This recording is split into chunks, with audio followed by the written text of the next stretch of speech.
Hey, what's going on, everyone? Welcome back to the channel. Hope you're all doing great today. So, we've got something really interesting to talk about, the brand new update for Sea of Stars. Yeah, you heard that right.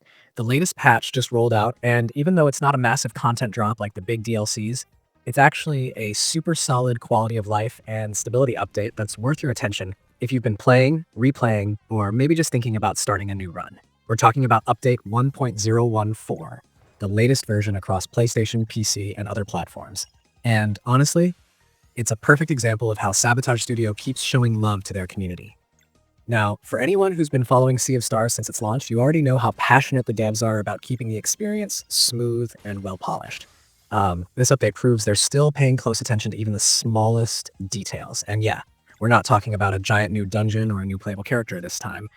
Instead, it's a refinement pass. Those little things that might not make headlines, but totally matter if you've ever been deep into the game and hit one of those weird bugs or moments that pull you out of the immersion. So let's unpack what's going on with this patch and why it matters more than it might look at first glance. First off, one of the key fixes in this patch focuses on the Dweller of Dread boss fight. If you've played through that section, you'll remember how visually intense it is, with all those tentacles and the cinematic presentation. The issue some players were running into was that the tentacle locks weren't properly showing when they grabbed a character. That might sound minor if you haven't experienced it yourself, but for players mid-battle, it could be genuinely confusing. You'd suddenly see one of your party members getting grabbed or locked, but the animation wouldn't actually display correctly. It messed with timing, strategy, and overall flow. This update cleans that up so everything behaves as it's supposed to. You can now clearly see when a character is being targeted or restrained, which restores that satisfying rhythm of Sea of Stars combat. Timing your skills, syncing locks, and planning those combos without second-guessing what's going on visually. Another neat touch in this patch comes down to the audio side of things. Specifically, the pirate songs that you hear in certain inns throughout the game. Those cozy, nostalgic melodies that add a ton of atmosphere. Some players noticed that those tracks were sounding oddly muffled, almost like they were being played through a wall instead of coming from the room. It wasn't game-breaking, but it definitely messed with the vibe.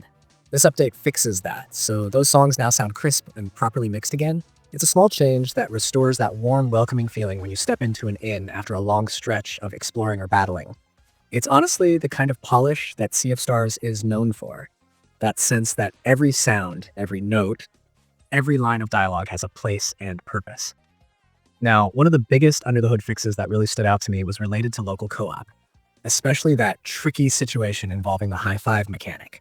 If you've been playing co-op, you know how those little interactions like giving a high five after a battle help make the experience fun and personal. But there was this rare crash that could happen if you triggered a high five right before the game loaded into a new level.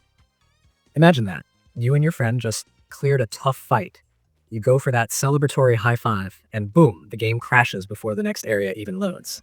It's one of those bugs that might seem random, but can ruin the mood completely. Thankfully, this patch takes care of that. You can now high five freely again without worrying about breaking the flow or crashing your game. Speaking of fixes that make a difference for specific groups of players, the devs also tackled a localization issue that was causing a really strange problem for people using the Turkish language setting. Characters were actually disappearing on screen because of how certain language characters were handled in text rendering.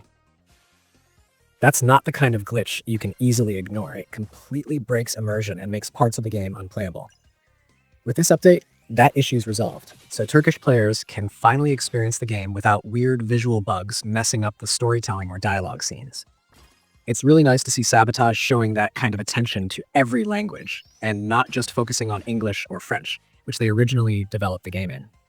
On top of that, they added back a missing campfire line involving Sarai and Reshan before the Hydralion fight when playing local co-op.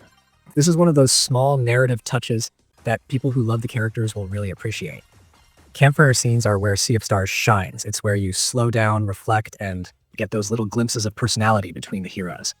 Having a missing line in that moment was kind of a bummer, so it's great to see it restored. It makes the emotional pacing of that section feel more complete again.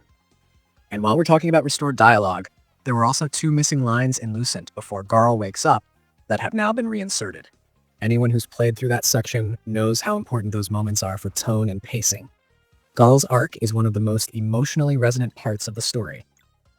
So even a small missing line can throw off how the scene lands. With those back in place, the storytelling flow feels exactly how the developers intended it to: emotional, cohesive, and meaningful. They didn't stop there either. There were a few typos corrected in both English and Quebecois versions. Again, it's the kind of detail that doesn't get flashy patch notes, but shows that Sabotage genuinely cares about presentation and respect for their own roots.